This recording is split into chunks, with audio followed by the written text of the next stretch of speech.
आपका पहला व्हीकल, आपका सब्सटेंशियल पैसा डाइवर्सिफाइड फंड में लगना चाहिए। अब आपको टाइप नहीं करना पड़ेगा कि आपके पास कौन सा शेयर है, कब खरीदा आपने। और एक बार अगर अपना पोर्टफोलियो ऑर्गेनाइज कर लेते हैं तो आपको दिवाली की तैयारी नहीं करनी पड़ेगी।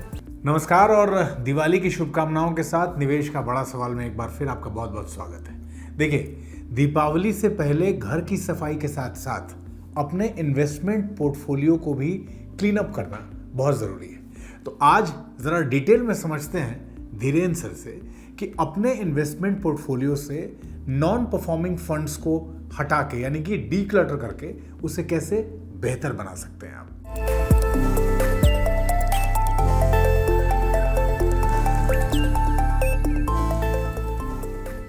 सर, स्वागत है आपका। आज सबसे पहले तो हम लोगों को ये बता दीजिए कि आपका कोई इन्वेस्टमेंट अच्छा परफॉर्म नहीं कर रहा है या फिर अंडर परफॉर्म कर रहा है, इसको कैसे जान सकते हैं? मैं जो बेसिक रूल म्यूचुअल फ़ंड के बारे में फॉलो करता हूँ कि किसी फ़ंड को रखना चाहिए या बेच देना चाहिए, उसमें पहला आता है कि कोई नया फ़ंड मैनेजर है, 3 साल तक अपने बेंचमार्क को बीट नहीं कर पाया, बेच देना चाहिए। और वो डाइवर्सिफाइड आपका पहला व्हीकल, आपका सब्सटेंशियल पैसा डाइवर्सिफाइड फंड में लगना चाहिए। ये जो डाइवर्सिफाइड फंड मैं कह रहा हूँ, ये हैं multi cap fund, flexi cap fund, large and mid cap fund या वैल्यू फंड या टैक्स सेविंग फंड। इनमें जो आपका लगा हुआ पैसा है वो बाज़ार में कहीं भी लग सकता है। और इन्हें और ये अगर 3 से 5 साल की अवधि में अगर अपने बेंचमार्क को बीट नहीं कर पाते हैं, उन्हें बेच दीजिए। अच्छा सर, कोई भी निवेशक ये कैसे तय करे कि अपने इन्वेस्टमेंट पोर्टफोलियो से कौन सा इन्वेस्टमेंट या एसेट उसे हटा देना चाहिए और किसको रखना चाहिए? पोर्टफोलियो को बारीकी से देखने के लिए आपको दो पहलू देखना होता है। एक तो कि आपका पैसा उचित तरीके से उचित जगह पे लगा है कि नहीं, कि आपका कितना पैसा बॉन्ड्स में, डेट में होना चाहिए, कितना पैसा इक्विटी में होना चाहिए। और ये इसका फैसला आप ही कर सकते हैं। अगर आप रिटायरमेंट के कगार पे हैं, आप अपने पोर्टफोलियो से कंजर्वेटिव रेट रखना चाहते हैं, तो आप देखें कि 40-50% से ज़्यादा पैसा आपका इक्विटी में ना हो। अगर आप अभी शुरुआत कर रहे हैं या अभी आपको इस पैसे की ज़रूरत 10-20 साल तक नहीं पड़ेगी, तो ये पैसा आपका 70-80% इक्विटी में हो सकता है।